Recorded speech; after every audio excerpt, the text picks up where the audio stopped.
आपसे गुजारिश है कि अगर आप चैनल पे न्यू हैं तो प्लीज़ चैनल को सब्सक्राइब कीजिएगा, वीडियो को भी लाइक कीजिएगा। बहुत शुक्रिया आपका। उम्मीद है कि आप सब लोग खैर आफियत से होंगे और अपनी ज़िंदगी में आप खुश होंगे।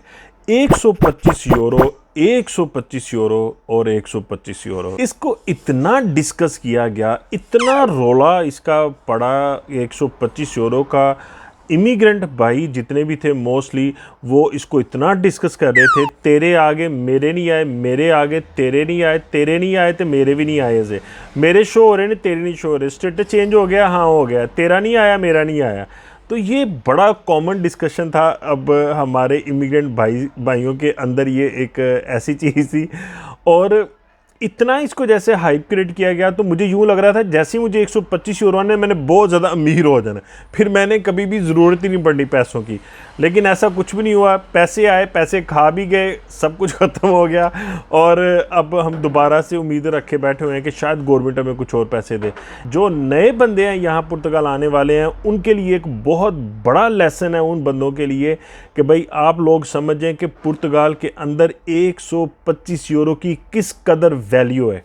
ठीक है, इसलिए आपसे गुजारिश है कि जब आप यहाँ पे आएँ, आपका कोई जानने वाला दोस्त भाई कुछ भी वट एवर जो भी जैसा भी तल्लुक हो, अगर आपको वो होटल पे जाके खाना नहीं खिलाता तो प्लीज़ उससे शिकवा मत करिएगा। अगर वो आपको अपने पास फ्री में 2-3 रातें नहीं ठहरा सकता तो उससे शिकवा मत कीजिएगा। ठीक है, वो इसकी रीज़न सिर्फ यह है कि पुर्तगाल के अंदर ख़ास तौर पे वो बंदे जो सैलरी पेशा बंदे हैं उनके लिए बहुत मुश्किल होता है कि वो अपने बजट में से बाहर निकलें। ख़ास तौर पे वो बंदे जो अपनी फैमिली के साथ कनेक्टेड हैं अपनी अपनी कंट्रीज़ के अंदर, यानी पाकिस्तान, इंडिया, बांग्लादेश, नेपाल के अंदर वो कनेक्टेड है और सैलरी पेशा बंदे हैं, उनके लिए पैसे निकालना बेहद मुश्किल है। तो आप प्लीज़ शिकवे शिकायत मत करिएगा अगर कभी ऐसा हो।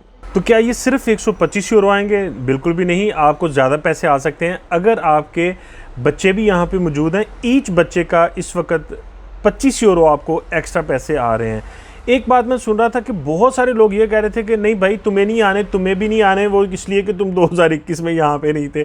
तो मैं सोचा मैं क्लियर कर दूँ आपको, जो शख्स भी इस वक्त पुर्तगाल के अंदर सोशल सिक्योरिटी के अंदर कंट्रीब्यूट कर रहा है उसको पैसे आएंगे 125 यूरो। अब क्या है कि बहुत सारे लोगों का वो जो सोशल सिक्योरिटी के ऊपर जो एड्रेस होता है वो करेक्ट नहीं होता, तो मैं यकीन रखता हूँ कि उन सबको चेक गए होंगे जहाँ पे भी उनका सोशल सिक्योरिटी का वो जो एड्रेस लिखा हुआ है वो आएगा। मैं इसकी एक प्रैक्टिकल एग्जांपल आपको बता रहा हूँ कि मैं खुद पर्सनली एक भाई को जानता हूँ जिनका चेक आया है और उनका जो सिस्टम है, मतलब वो जो कंट्रीब्यूट कर रहे हैं सोशल सिक्योरिटी के अंदर, वो मई से ऑनवर्ड उनका जा रहा है और उनका वो चेक आया मई 2022 से। तो यानी जो भाई भी 2022 के अंदर इस वक्त उनका मतलब सिस्टम अभी चल रहा है, यानी वो कंट्रीब्यूट कर रहे हैं, काम कर रहे हैं यहाँ पे पुर्तगाल के अंदर, तो आप याद रखिएगा आपको भी 125 यूरो का चेक आया होगा या आपके अकाउंट में वो पैसे आए होंगे। तो सबके लिए बहुत सारी गुड लक, अपना ख्याल रखिएगा। बहुत सारा दोबारा किसी वीडियो के अंदर आपसे दोबारा मुलाकात होगी। बहुत शुक्रिया आपका।